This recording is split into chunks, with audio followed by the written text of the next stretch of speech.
Greetings and welcome to another episode of Just Teach. I'm your teacher for this week's lesson, Tamika Lewis, and our lesson is going to be out of the UMI annual commentary, and we're in week 7. And this week we're going to be talking about a covenant of compassion. Our lesson is going to be out of the book of Ruth, and we're in chapter 1, verses 6 through 11, and we're going to skip to verses 14 through 18. As we go through the lesson, I'm going to be covering 2 points: a mother's farewell and a daughter's response. But before I dig into the lesson, I want you to keep this question at the back of your mind. How can we show compassion to those we've cared for or who have cared for us? In this lesson, I just want to give you a background. Naomi and her family, they're living in Bethlehem at this time. But there's a famine in that land, so they travel from Bethlehem to Moab. And if you go back in history, you'll realize that Moab was the land of ancient Israel's biggest enemy, I guess you could say. Is one of their many enemies. They had many enemies, but they're going to dwell in a land where their enemy is present. Verses 6 through 11. Then she arose with her daughters-in-law to return from the country of Moab, for she had heard in the fields of Moab that the Lord had visited his people and given them food. So she set out from the place where she was with her 2 daughters-in-law, and they went on the way to return to the land of Judah. But Naomi said to her 2 daughters-in-law, "Go, return each of you to her mother's house. May the Lord deal kindly with you, as you have dealt with the dead and with me. The Lord grant that you may find rest, each of you, in the house of her husband." Then she kissed them, and they lifted up their voices and wept. And they said to her, "No, we will return with you to your people." But Naomi said, "Turn back, my daughters. Why will you go with me? Have I yet sons in my womb, that they may become your husbands?" So here we see that there's kind of some gaps here in the storyline. We don't know exactly what caused the famine or how long their journey was. But if you read at the beginning of the chapter, you'll see that this story starts out with just Ruth and her husband and her 2 sons. And her husband ends up passing away by the time they get to Moab.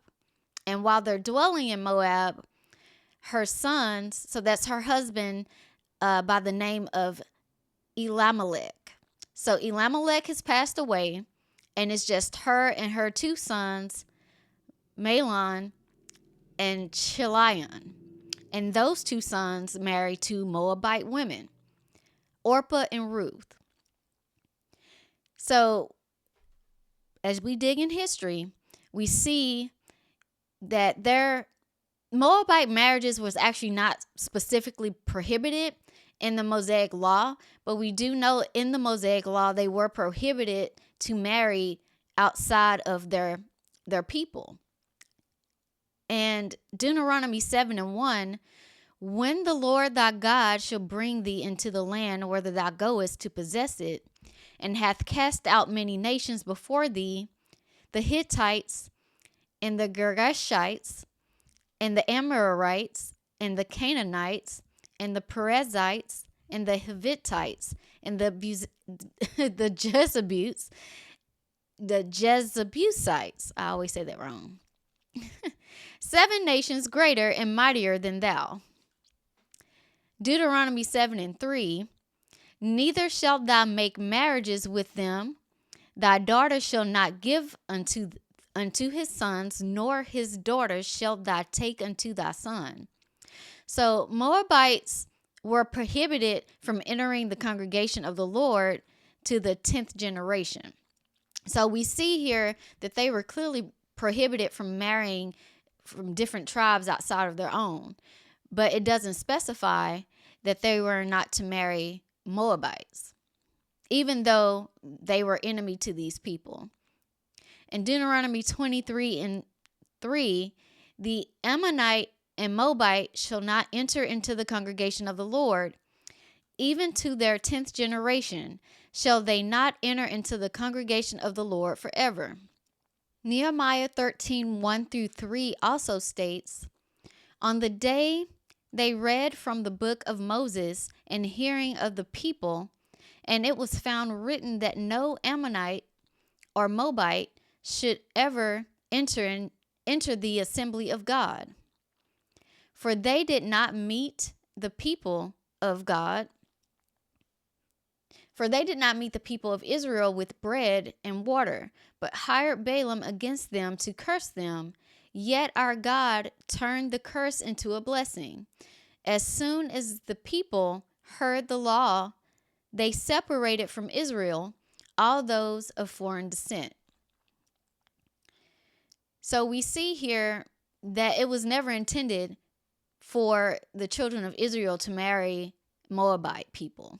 So in Jewish culture, we see here, even though her sons end up marrying Moabite women, their dad is now gone. So it's the sons, their wives, and their mother. And in Jewish culture, it is custom for sons to take care of their mother after their father dies. So widows were considered to be blessed if they had sons, because their sons could not only inherit the possessions of their dad, but also the land that he possessed as well.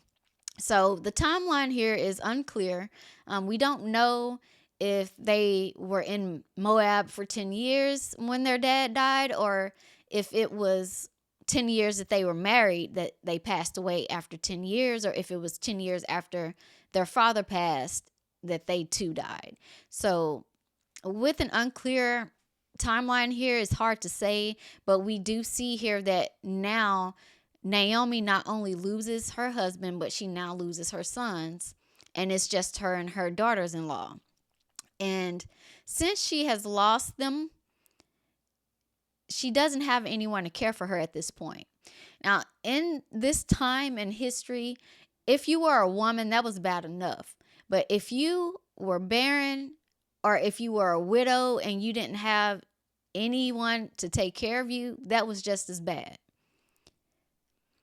So at this point, Naomi, she sees her circumstances as if God has turned his face from her. So she's looking at her situation, and she's feeling that she's old. She's not in a position where she can remarry, and she's possibly not even able to bear any children anymore. So at this point, she's telling her daughters-in-law, there's no need for me to stay in this land. I might as well go back to my people. Because in her land, she may have had some extended family and a community that she could go back to. But as for her daughters-in-law, they have a chance of starting over, which she doesn't. They're young, and they could possibly remarry and even bear children, because it's not even said here that they even had children with their deceased husbands.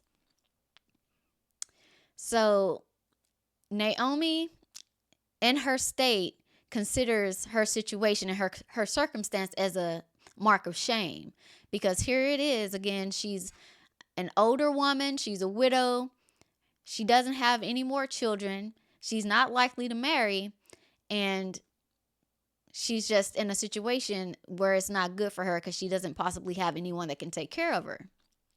So she's going to travel back to her land of Judah and reconnect with her extended family members and her community, but she's also trying to convince her daughters to return to their family. Now, if you read down to verse 19, you'll see that she's so heavy with grief that her circumstances have caused her to name herself Mara, which means bitter in Hebrew. So she no longer wants to be called Naomi. She now wants to be referred to as Mara at this point.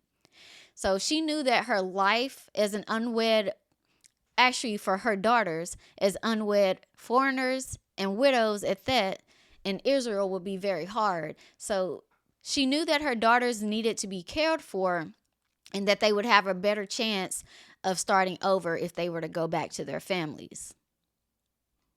So even looking at this and the fact that even though she's grieving, she's also taken a beat to just realize, oh, I have these two young ladies with me. How am I going to take care of them? Because in her situation, she might not be able to give them provisions. So she's trying to convince them at this point to go back to the land, to their homelands with their families where they might be able to be taken care of. So at this point, we see in parallel to today's society, you don't really see mother-in-laws and daughter-in-laws getting along. And it's often portrayed that they generally cause conflict between each other, or conflict between the mother and the son, or conflict with the daughter and the husband, vice versa. So we don't see that here in this storyline. We actually see two daughter-in-laws who loved their mother-in-law so much and loved their husband so much that they didn't want to leave their mother-in-law alone. So the two daughters not only are showing honor to their husbands in their memory by honoring their mother and honoring their mother and taking care of her, but they're refusing to leave her. And Naomi spoke blessings over them. She spoke blessings over them, that the Lord may deal kindly with you as you have dealt with me, dealt with the dead and with me. So you don't get here that there's a mother-in-law who's bitter at her daughter-in-laws. She actually loves them and wants God to bless them for the kindness that they've shown her.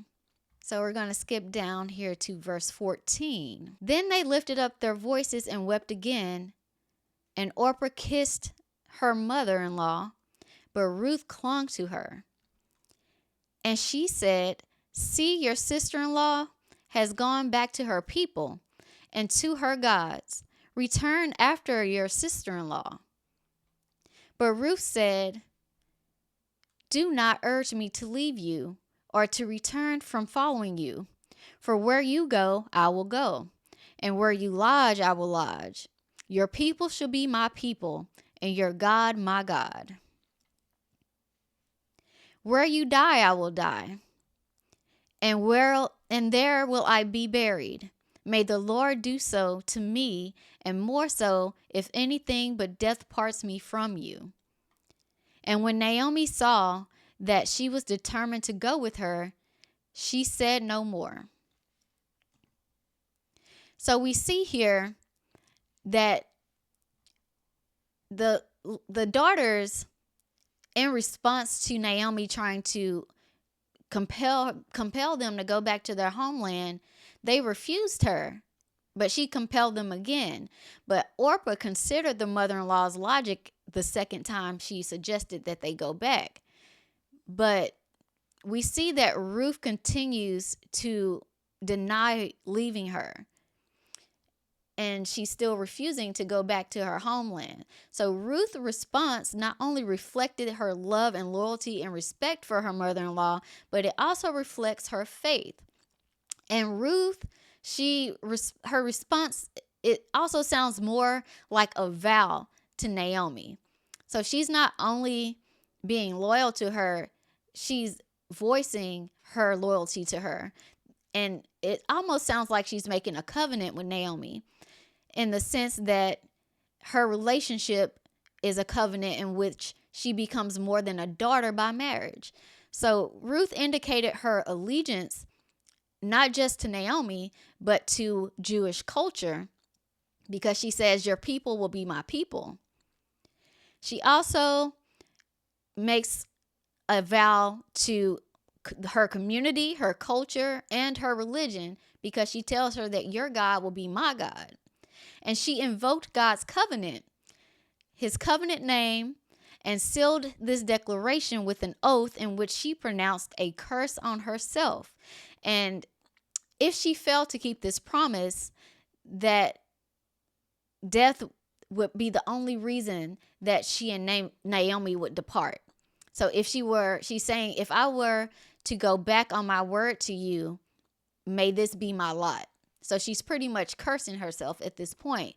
And the words that Ruth spoke in that vow are so powerful that if you've been to a couple of weddings, you may have heard those same words spoken in vows between husband and wife.